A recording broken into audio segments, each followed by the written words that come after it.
जैसे हमारे देश के राष्ट्रीय पशु बाघ है, राष्ट्रीय पक्षी मोर है और राष्ट्रीय पुष्प कमल है, उसने हमारे देश के राष्ट्रीय बहु है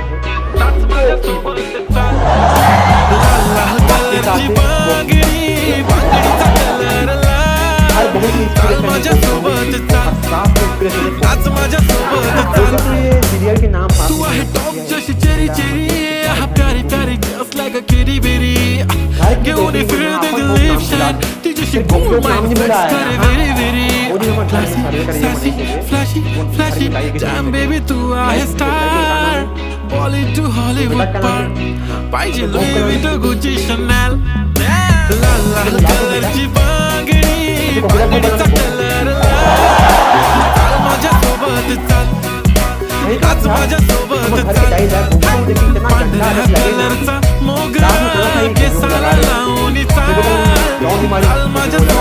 सांस के भाजी तोड़ी गोपी बहू लगा रहे।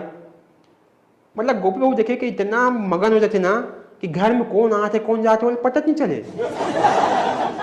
वो दिन एक गाय है और सुबह भाजी चढ़ के चल गई, वो गोपी बहू देखते रह गए।